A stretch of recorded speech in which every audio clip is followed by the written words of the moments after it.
But how are we all feeling after the Tottenham comeback? Are you still buzzing? Because I'm still buzzing, let me tell ya. And I bet you're wondering, Luke, why are you not at the stadium? I thought this was a reaction video. What's going on? Why are you at your house? Well, basically, after that big win, I was just so flabbergasted on how that game ended. And to be quite honest with you, I was lost for words. And I went home that night and I also watched the game back and I thought to myself, I could have probably said a little bit more to do with the game. I was just talking about, oh my goodness, this game's insane. I cannot believe we've just come back after being 2-0 down. How has this happened? Blah, blah, blah, blah, blah. And to be honest with you, I thought, man, I should have spoke about this. I should have spoke about that.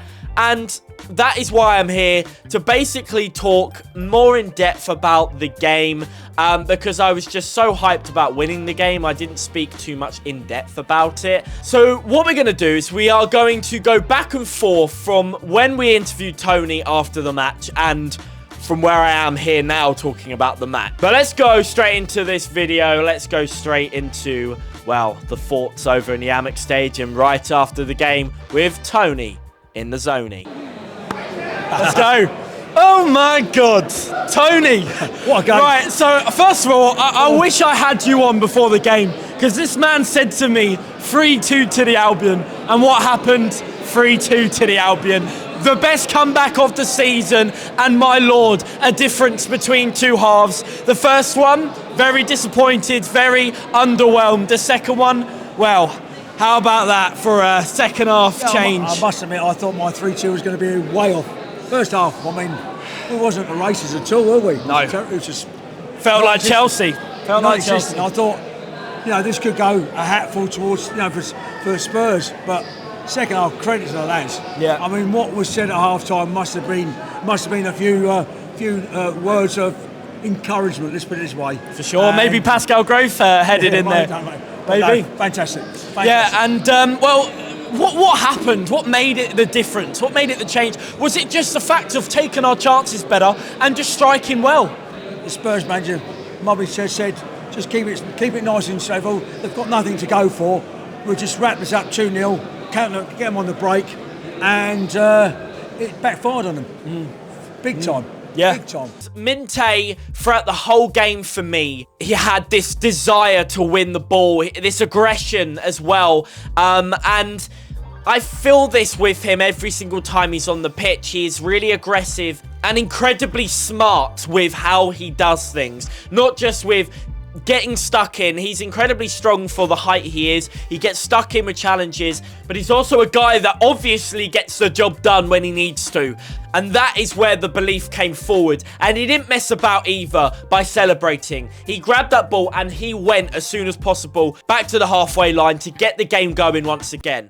And incredible to see Jorginho Ruta score another goal for us. But wow, I mean, could you even tell what the best goal was? I think they're all spectacular. No, I mean, to be truthful with you, I mean, all the goals were created. I mean, they were just well-worked team goals. Yeah.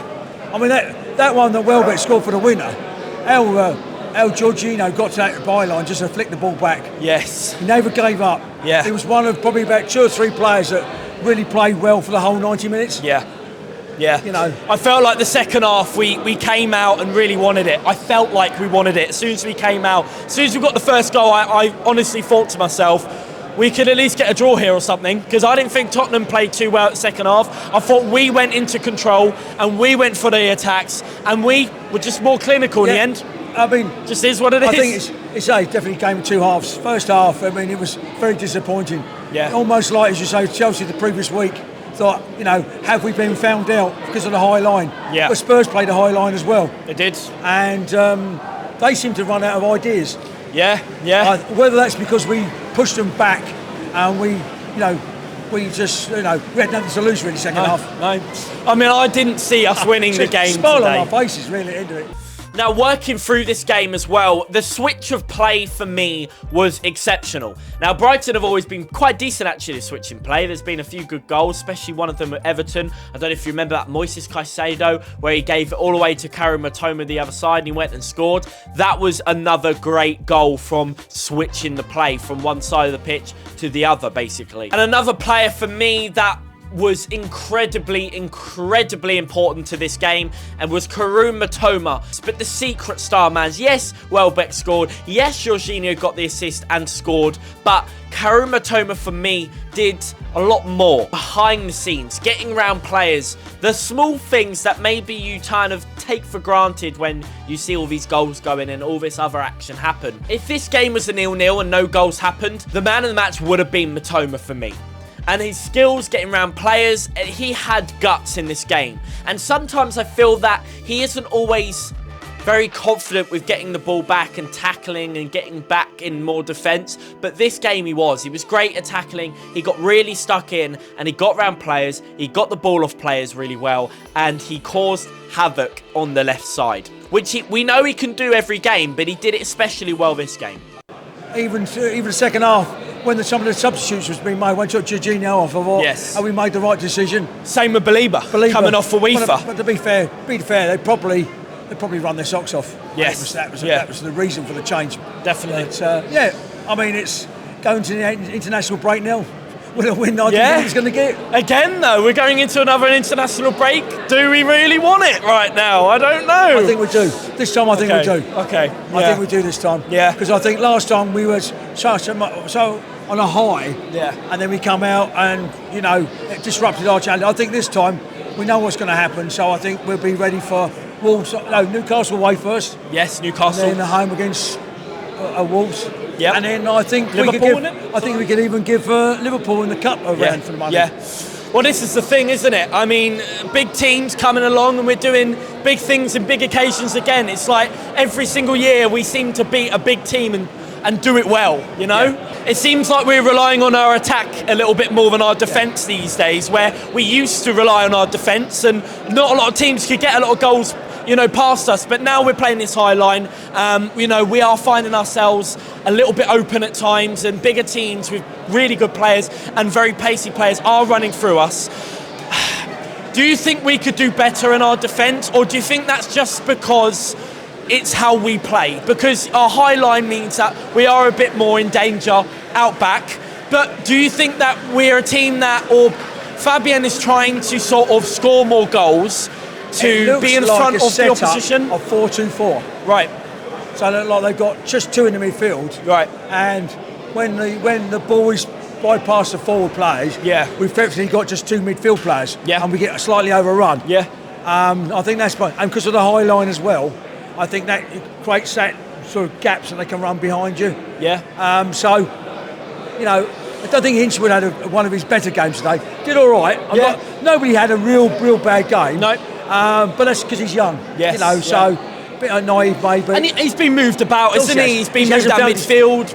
With the games we've been to, when he's played at sort of left back, he's been exposed quite a bit. Yes. And he is more of a midfield player. So, but no criticism at the end of the day. I mean, I think we'd have probably been having a different interview if he'd have lost this game. When teams can get desperate and they throw all their players at it and they come out of position to try and get that ball forwards and they become desperate. For us, it was a professional way of pushing for those goals. But it showed by the end of that game who was more hungry to win that game, who really had the passion to get those 3 points or to get anything from it. I don't even know if the players were expecting, to win that game after that. I'm pretty sure they were probably going for the draw. Because they were so ambitious and so fired up to score goals, they probably thought, wow, we could actually do it. And Jorginho getting round those players, doing a bit of a Cruyff turn, getting round and sliding in to cross that ball into Danny Welbeck just to tap it in was phenomenal. And he deserves as much credit as Danny Welbeck in that moment because he made all of it. He made it all happen. Here he is, the main man himself. Oh, God, look at you. Go on then, get back now. He hasn't appeared on the channel for absolutely ages. But anyways, going on to Newcastle then. We have one injury mention that I truly hope isn't going to be injured for the game, but at the moment it stands that Jorginho Ruta has just withdrawn from the under-21 French team due to an injury. We don't know what injury yet, but as it stands, he's come back home, I think. So, yeah, I hope that in a couple of weeks he's going to be recovered enough to play again. Fingers crossed, because, my lord, he is an important player, it seems, at the moment. It's going to be an awfully long travel. As I say, we are as south as we could be, and they are basically pretty much as north as you can be of England. So it is going to be a crazy travel, but I'm very, very excited for it. And it's a brand new away day to tick off the list. And yeah, it's going to be one for the channel. But guys, thank you so much for watching the video. I really do hope you enjoyed another one. If you could please subscribe, turn the bell notifications on. That would really help me out massively. We're trying to grow this channel bigger and better than ever this season. So it would help me out hugely if you could just click that subscribe button. Literally takes 2 seconds. And like the video if you have enjoyed as well. Like, it's a good video. Come on, don't lie to yourself. And we will see ya with the Geordies up north. Peace.